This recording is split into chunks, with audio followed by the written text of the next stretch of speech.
마가복음 24번째 시간, 마음 가지고 오셨습니까? 마음 가지고 오셨습니까? 라는 제목으로 하나님 말씀 나누겠습니다. 어느 교회 주일학교 교사의 간증입니다. 예배가 끝났습니다. 그런데 한 초등학교 친구가 성전 구석에서 계속 열심히 기도하는 것이었습니다. 가까이 다가갔더니 무엇인가 입술로 중얼중얼 하고 있었습니다. 잘 들어봤더니 도쿄 하는 것이었습니다. 마치 방언하는 것 같았습니다. 얼마나 간절히 기도하는지 선생님이 가까이 가는데도 모를 정도로 기도의 삼매경에 빠졌습니다.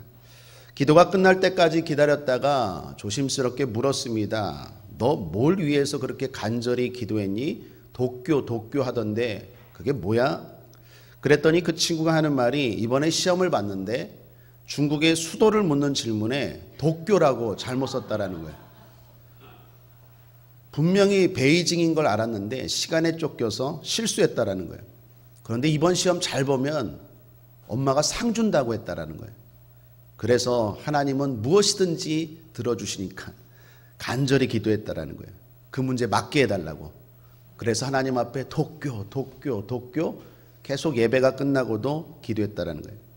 이 이야기를 듣고 이 교회 학교 선생님이 너무 재미있어서 웃었다고 합니다. 그리고 잘 권면했대요. 기도한다고 중국의 수도 베이징이 도쿄로 바뀌겠니? 그거는 하나님도 안 될 거야. 그러니까 다음 시험에 잘 봐라. 그리고 타이르고 헤어졌답니다. 그리고 다음 주일이었습니다. 아이가 신나서 왔답니다. 선생님, 하나님이 제 기도에 응답해 주셨어요. 기적이 일어났어요. 도쿄가 맞았어요. 그러더랍니다. 선생님이 놀라 물었어요. 진짜 중국의 수도가 도쿄래? 그랬더니 이야기하는 말이 자신이 문제를 잘못 봤다라는 거예요. 문제가 중국의 수도, 도시를 묻는 질문이 아니라 중국에서 수도하는 종교를 묻는 질문이었답니다. 즉 중국의 민족 종교이자 철학 사상을 담은 도교 있죠, 도교. 도교를 묻는 질문이었다라는 거예요. 그런데 얘가 잘못 알고 중국의 수도, 그러니까 도시, 그걸 묻는 질문으로 도를 닦는 수도를 잘못 해석하고 도쿄라고 썼는데 채점하는 선생님이 도쿄를 도교라고 쓴 걸로 생각해서 맞게 했다라는 거예요. 그러니까 아이가 너무 좋아하는 거예요. 맞았다고. 그걸 보고 귀엽기도 하고 또 어이도 없고 해서 한참 웃었답니다. 그런데 그 순간입니다. 그때 하나님의 음성이 이렇게 들리더랍니다. 너는 이 아이처럼 마음을 다하여 나에게 온 적이 있느냐? 너는 마음을 다하여 나에게 온 적이 있느냐? 네 스스로 안 돼, 못해, 어리석어. 이 아이처럼 너는 순수하게 나에게 온 적이 있느냐? 하나님의 음성이 들리고 찔리더래요. 사랑하는 여러분, 지난 시간 종교 지도자들이 예수님께 와서 항의합니다.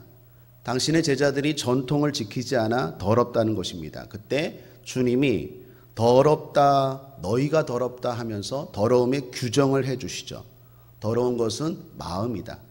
밖에서 뭘 먹는 것, 음식, 방식, 그것이 나를 더럽게 하는 게 아니라 속에서 나오는 것, 다시 말하면 마음이 더러운 거고 악하다. 그러면서 이사야 선지자의 말씀을 인용해서 그들의 외식을 지적하십니다. 6절에 가라사대 이사야가 너희 외식하는 자에 대하여 잘 예언하였도다. 기록하였으되 이 백성이 입술로는 나를 존경하되 마음은 내게서 멀도다. 마음은 내게서 멀도다. 사랑하는 여러분, 주님은 마음 없이 행하는 것을 싫어합니다. 마음 없는 찬양, 마음 없는 기도, 마음 없는 예배, 마음 없는 예물, 마음 없는 봉사, 마음 없는 인도, 마음 없는 설교. 하나님이 제일 싫어하세요. 하나님은 마음을 원하십니다. 사랑하는 여러분, 세상은요, 마음 없이도 무엇이든 할 수 있습니다. 마음은 없지만 힘 있는 사람에게 아부해서 성공하는 사람들 얼마나 많은지 몰라요. 마음은 없지만 좋아하는 척, 존경하는 척, 사랑하는 척 하면서 뇌물을 주고 무엇인가 이루는 분들 얼마나 많은지 몰라요. 뉴스 보십시오. 지금 라임 사태, 그전에는 서로 친구인처럼 영원한 동지처럼 했다가 또 감옥 가니까 또 누설하고 오늘의 동지가 내일의 적이 되기도 해요. 그게 세상이에요. 마음은 없지만 웃고 연기하면서 좋은 관계를 유지할 수 있어요. 그게 세상입니다. 세상은 겉만 볼 수 있고 겉만 중요시하기 때문입니다. 그런데 여러분, 주님 앞에는 조심하셔야 돼요. 주님은 그게 안 통해요. 하나님 앞에서는 무엇보다 마음이 중요합니다. 왜요? 하나님은 마음을 보세요. 사무엘상 16장 7절 하반절입니다. 나의 보는 것은 사람과 같지 아니하니 사람은 외모를 보거니와 나 여호와는 중심을 보느니라. 사람은 외모를 봐요. 저 사람 어느 학교 나왔대? 저 사람 키가 몇이래? 인상이 어떻네? 무엇을 입었네? 집이 어디래? 사람은 외모를 봐요. 고향이 어디래? 그렇지만 하나님은 중심을 봐요. 데살로니가전서 2장 4절 하반절에도 오직 우리 마음을 감찰하시는 하나님을 기쁘시게 하려 함이라. 하나님을 기쁘시게 하길 원합니까? 그러려면 마음으로 다가가셔야 돼요. 왜요? 하나님은 마음을 감찰하시기 때문에 속일 수가 없다라는 거예요. 그런데 여기 종기 지도자들은 마음 없이 주님께 왔습니다. 이들처럼 마음 없이도 종교 생활은 가능해요. 사람들은 모르니까요. 사람들은 거룩한 것처럼 보여. 사람들은 그렇게 생각해요. 그러나 신앙생활은 안 돼요. 만일 그렇게 신앙생활하면 이들처럼 돼요. 이들이 어떤데요? 예수님이 눈앞에 있는데도 분별하지 못해요. 내 문제를 해결하는 예수님이 바로 앞에 있는데도 알아보지를 못해요. 그러니까 신앙생활을 해도 간증이 없어요. 체험이 없어요. 세상에 줄 수 없는 참된 기쁨과 행복이 있다고 하는데 나는 모르겠어요, 도대체. 10년, 20년 교회를 다녔는데도 모르겠어요. 지난 시간에 봤던 수로보니게 여인처럼 문제가 응답받고 귀신이 떠나가고 주님이 주시는 행복이 넘쳐야 되는 게 정상인데 마음 없이 신앙생활, 종교생활을 하니까 그런 기쁨들, 그런 것이 없어요. 느는 건 뭡니까? 자기 의의만 들어요. 의의만. 내가 모태신앙인데 내가 몇 년 다녔는데 그 별거 아닌 거 자랑만 해요. 그리고 시시비비만 나눠요. 이 종교 지도자들처럼 논쟁만 하고 싸움만 늘어나고 다툼만 늘어나요. 오늘은 권사하고 다투고 내일은 집사하고 다투고 그것이 종교 생활이에요. 그러므로 사랑하는 여러분, 먼저 축복합니다. 여러분 신앙생활 가운데 은혜가 넘칠지어다. 참된 신앙생활을 통하여 기쁨이 넘칠지어다. 간증이 넘칠지어다. 질병이 치료되고 저주가 끊어지고 오늘 또 필요한 하나님의 도움을 받아 복을 받고 영혼이 잘된 같이 범사가 형통하며 강건하게 되길 바랍니다. 우리가 마음으로 다가가면 제일 좋은 것이 뭔지 아십니까? 주님의 마음을 알 수 있어요. 마음으로 다가가야 마음으로 알 수 있죠. 주님도 마음으로 대해 주세요. 그러면 주님의 마음은 어떤 마음일까요? 오늘 본문을 통해서 살펴보고 그 유익, 그 참된 유익을 누릴 수 있는 저와 여러분의 신앙생활 되길 바랍니다. 오늘도 세 가지로 나눴는데 첫 번째, 개인적으로 만나고 싶은 주님입니다. 예수님이 이방 지역을 다니시고 다시 갈릴리로 오셨습니다. 그때 사람들이 귀먹고 입이 어눌한 자를 데리고 왔습니다. 그때 예수님이 이 사람을 고쳐주십니다.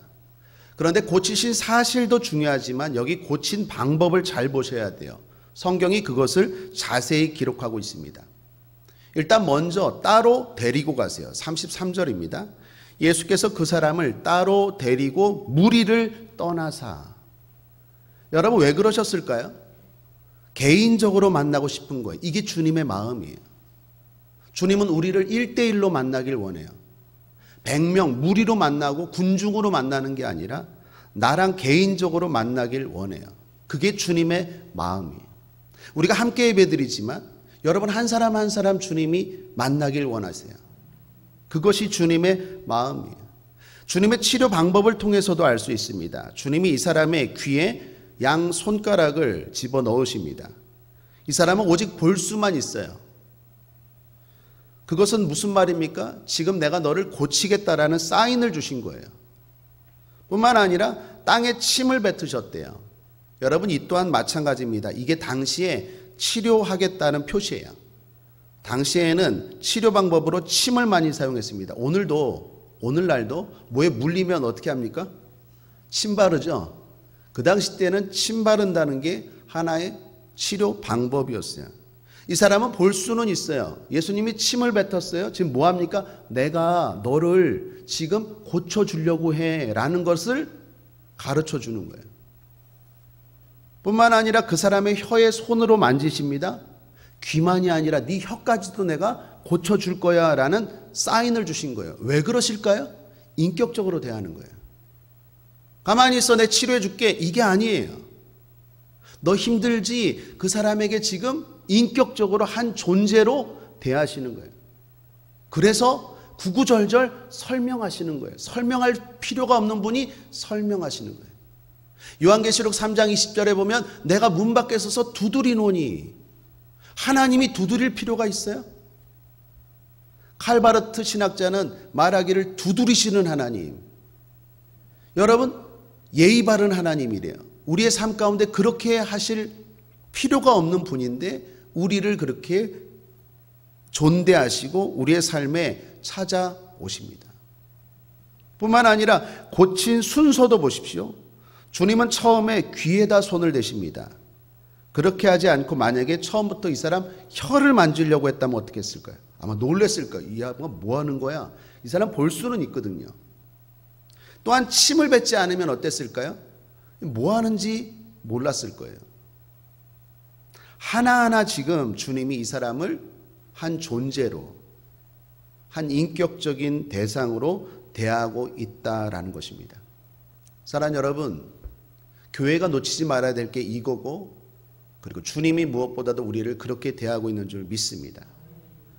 100명, 200명, 제가 어제도 어디 교회 가니 누굴 만났는데 그 교회 몇 명 나와요. 그래서 몇 명 나와요 하는데 세상은 그래요. 거기 몇 명. 그러나 주님은 여러분 한 사람 한 사람으로 만나시기를 원하는 줄 믿습니다. 만나면 어떻게 될까요? 만나면 달라져요. 만나면 향기가 나요. 만나면 영향을 받죠. 나쁜 것을 만지면 냄새가 나지만 좋은 것을 만지면 향기가 나죠. 주님을 만나고 주님을 만지면 그리스도의 향기가 나타나요. 만나면 달라지고 만나면 변화돼요. 빛 대신 주님을 만나면 내 삶의 어두움이 떠나가요. 늘 걱정, 근심, 다크서클로 막 어두워진 내 인생이, 피곤한 내 인생이 주님을 만나면 환해져요. 밝아져요. 어떤 상황이든 하나님을 만나면, 주님을 만나면 내 인생에 변화가 일어나는 줄 믿습니다. 그런 만남이 있는 신앙은요, 형식적이지 않아요. 살아있는 신앙이 돼요. 생동감 있는 신앙이 돼요. 그러한 마네킹을 만나는 것과 진짜 사람을 만나는 건 다른 것처럼 우리의 신앙이 형식적인 신앙이 아니라 살아계신 주님을 만나는 신앙 되길 바랍니다. 오늘도 주님 만나고 은혜 받고 꼭 가시기를 주님의 이름으로 거듭 축원합니다. 두 번째는 만날 뿐만 아니라 개인적으로 나누고 싶어 하세요. 사람들이 주님께 이 사람을 데리고 왔습니다. 그러면서 안수해 주기를 원했어요. 32절입니다. 사람들이 귀먹고 어눌한 자를 데리고 예수께 나와 안수하여 주시기를 간구하거늘. 자기들이 방법을 다 정했어요. 주님, 안수해 주세요. 그렇게 치료해 주세요. 라는 거죠. 물론 주님은 이렇게도 치료하실 수 있습니다. 그러나 그렇게 하지 않으세요. 굳이 손을 귀에다 대세요. 손을 혀에다 대세요. 터치하고 계신 거예요. 왜 그러셨을까요? 의도가 뭘까요? 주님은 나와 교제하기를 원하세요. 귀로 듣고 혀로 말하는 나와 교제하기를 원하세요. 기쁨도 나누고 아픔도 나누며 나와 교제하기를 원하세요. 무슨 목적이 있을 때만 오는 비즈니스의 관계가 아니라 주님은 나와 함께 늘 함께하는 친구의 관계를 원하세요. 사람들이 주님 앞에 옵니다. 대부분의 목적이 응답입니다. 응답. 이거 응답해 주세요. 이거 응답해 주세요. 물론 주님은 우리의 문제를 응답해 주십니다. 그러나 응답과 함께 더 큰 것을 주시길 원하세요. 그게 뭡니까? 관계예요. 선물보다 자기를 선물로 주기를 원하세요. 주님은 우리와 교제하길 원합니다. 그게 사실 우리에게는 더 큰 축복이에요. 주님이 주시는 그 무엇보다도 주님 자체가 우리에게는 제일 큰 축복이에요. 주님과 동행하는 것 자체, 교제하는 것 자체가 우리 인생에는 가장 큰 축복입니다. 브라질 사람으로 세계적인 축구 선수가 있습니다. 펠레입니다. 펠레는 별명입니다. 검은 진주라는 뜻이라고 합니다. 이 펠레의 본명은 에드손 아란테스 두 나시멘토라고 합니다. 이 펠레가요, 생애 통산 1300골을 넣었다고 합니다. 대단한 거죠. 무엇보다도 4년마다 열리는 월드컵에서 3번이나 우승 트로피를 들어 올렸대요. 이거는 전 세계적으로 유일하대요. 그래서 축구 황제 하면 손흥민 아닙니다. 박지성 아닙니다. 펠레입니다. 그런 펠레에게 놀라운 비밀이 있습니다. 아주 심한 근시였습니다. 그러니까 공을 멀리 보지 못해요. 운동선수가. 아주 심해서 현대의학으로는 고칠 수도 없는 근시였다고 합니다. 이걸 사람들이 알고 물었답니다. 아니 그렇게 심한 근시인데 어떻게 그렇게 축구를 잘할 수 있어요? 라고 했을 때 펠레가 이렇게 말했다고 합니다. 자신감을 가지면 공이 이따만하게 보인대요. 그런데 나는 근시지, 나는 부족하지. 그러면 이따만한 공도 돌멩이로 보인대요. 사랑하는 여러분, 예수를 믿으면 뭐가 존재하세요? 자존감이 회복되고 거기서 자부심이 생기고 거기서 자신감이 생겨요. 세상이 줄 수 없는 자신감이 생겨요. 세상도 자신감을 주죠. 그러나 그것과는 비교할 수 없는 자신감이 생겨요. 힘 있는 대통령, 힘 있는 재벌과 나는 안다 서로 관련 맺으려고 얼마나 사람들이 노력합니까? 왜 그렇게 애씁니까? 거기서 자신감이 나오거든요. 내 저 사람 알아. 저 사람 내 백이야. 그러려고 하죠. 그런데 천지 만물을 지신 하나님이 내 백이야. 나와 관계가 있어. 이건 엄청난 자신감이 생겨요. 죽음도 두렵지 않은 거예요, 진짜. 빈말이 아니에요. 죽음도 두렵지 않아요. 아멘도 안 하시네. 진짜 천지 만물을 주관하시고 죽음을 다스리시는 하나님이 내 백이야. 나를 사랑해. 나와 관계 있어. 나의 아버지야. 그러면 진짜 죽음도 두렵지 않아요. 코로나도 솔직히 두렵지 않아요. 그까짓 거. 두렵지 않아요. 그런데 그 교제가 없으니까 두려운 거예요. 그걸 못 믿으니까 두려운 거예요. 그러므로 사랑하는 여러분, 주님은 우리와 교제하기를 원하세요. 여러분, 주님과 교제함으로 세상이 줄 수 없는 자신감이 있게 되길 바랍니다. 설교 준비를 하다가 본문을 묵상하는 가운데 울컥한 장면이 있어요. 제가 남자라서 눈물이 별로 안 흘리는데 이게 울컥했어요. 눈물이 날 정도였어요. 한 20번 정도 이 본문을 묵상하고 또 생각하다가 울컥한 장면이 34절입니다. 하늘을 우러러 탄식하시며. 여러분, 주님이 꼭 이렇게 할 필요가 있나요? 고쳐줄게. 나을지어다. 끝. 그런데 주님이 이 사람의 아픔을 가지고 탄식했대요. 이 탄식이라는 말이 헬라어로 스테나조라는 건데 답답함이에요. 답답함. 이 사람 얼마나 답답할까요? 듣지 못해요. 말하지 못해요. 얼마나 답답해요. 근데 그거를 주님이 똑같이 느꼈다라는 거예요. 답답해했다라는 거예요. 묵상하면서 제가 눈물이 날 뻔했어요. 그냥 고쳐주시면 돼요. 그런데 주님 그렇게 하지 않고 내 답답한 일들에 대해서 주님도 답답해 해주세요. 그게 친구예요. 주님은 그런 관계를 원하세요. 비즈니스 아니에요. 주님 우리의 친구가 되기를 원하세요.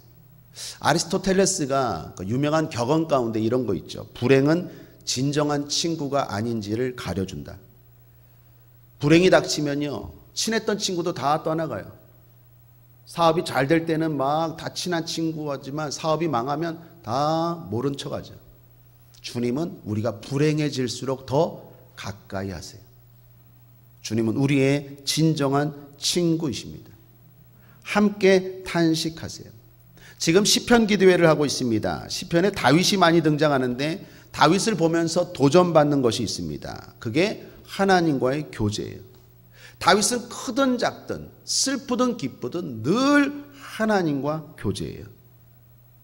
다윗을 계속 묵상하면서 시편 기도회하면서 생각했어요. 진정한 복은 무엇을 받는 것보다 주님과 교제하는 거예요.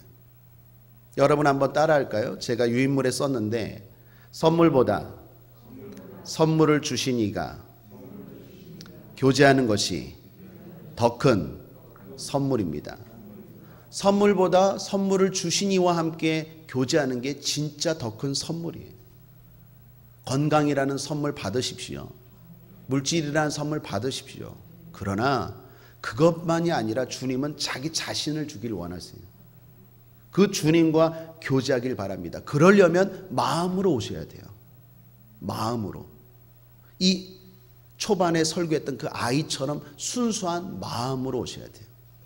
내 지식, 내 생각, 내 상식, 내 경험 그거 내려놓고 그 아이처럼 도쿄 그게 멍청해 보이고 무식해 보이지만 그 아이와 같은 순수한 마음으로 올 때 세상이 알 수 없는 그 능력과 기적을 경험하는 거예요.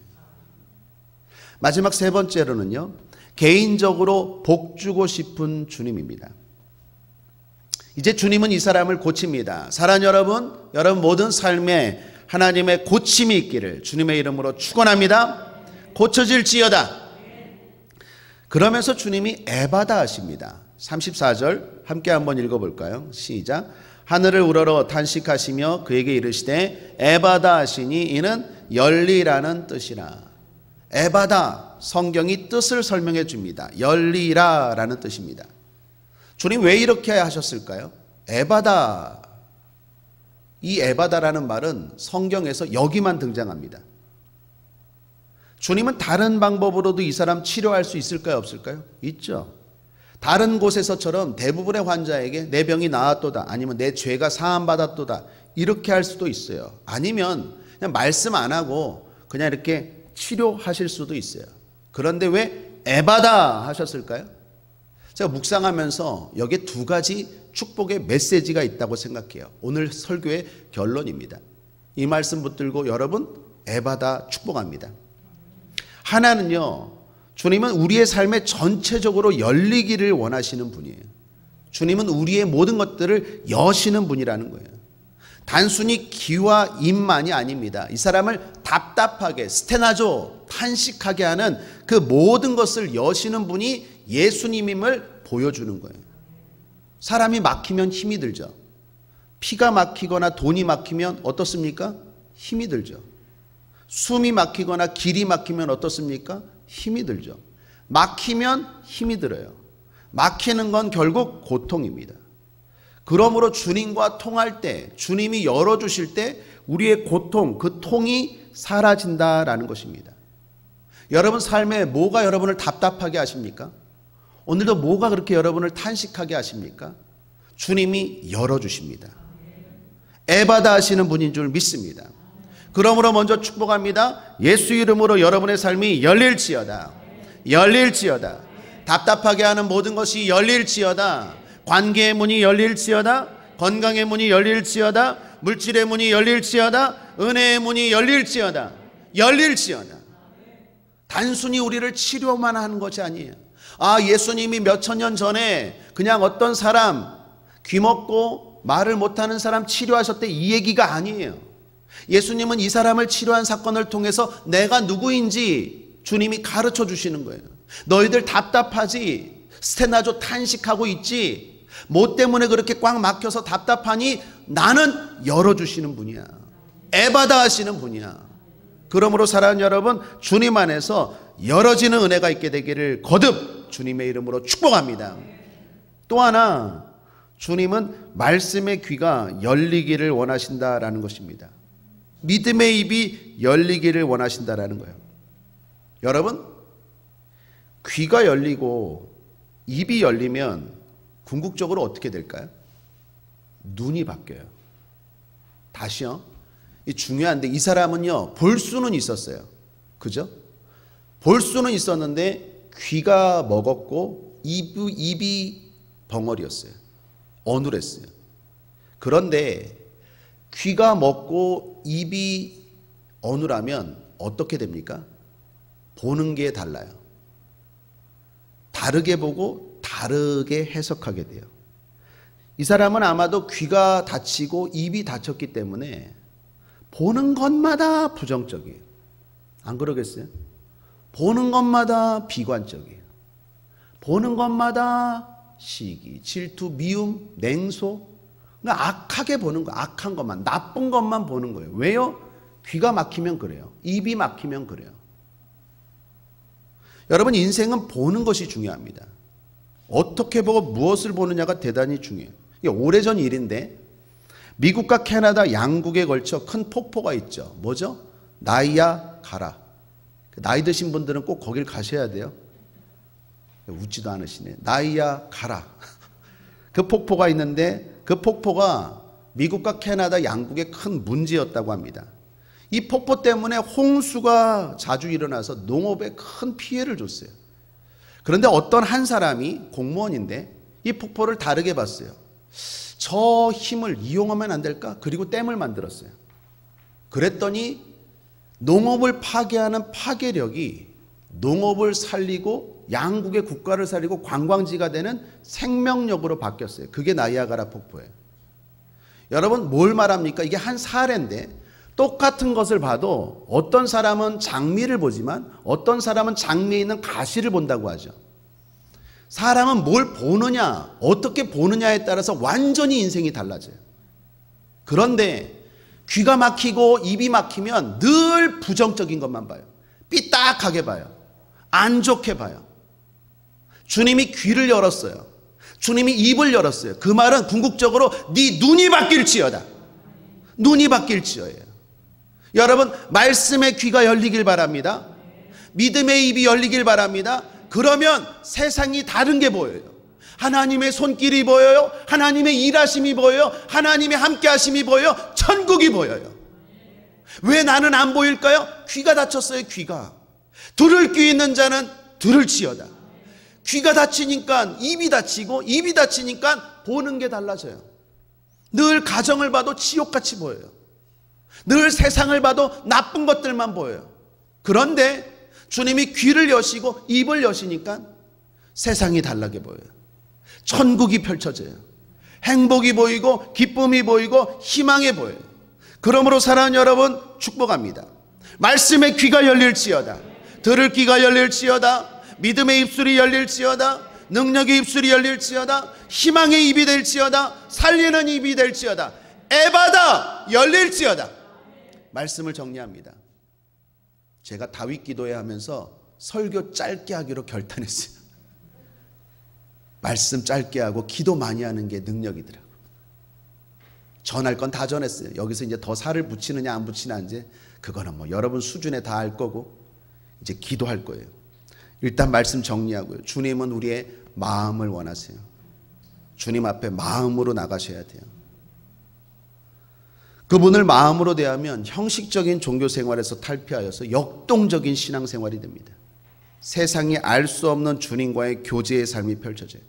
무엇보다 삶이 열리고 영이 열리는 천국 백성의 삶을 살 수 있어요. 에바다 열릴지어다. 그런 삶이 되기를 주님의 이름으로 축원합니다. 기도하겠습니다. 좋으신 하나님 아버지, 오늘 우리의 삶 가운데 이러한 신앙, 이러한 삶이 펼쳐질 수 있도록 주님 역사하여 주옵소서. 살아있는 신앙생활 되게 하여 주옵소서. 주님과 아픔과 슬픔도 나누는 교제의 삶이 펼쳐지게 하여 주옵소서. 무엇보다도 우리의 귀가 열리고 입이 열리고 눈이 바뀌는 역사가 있게 하여 주시옵소서. 에바다 열릴지어다. 감사드리며 예수님의 이름으로 축복하고 기도했습니다. 아멘.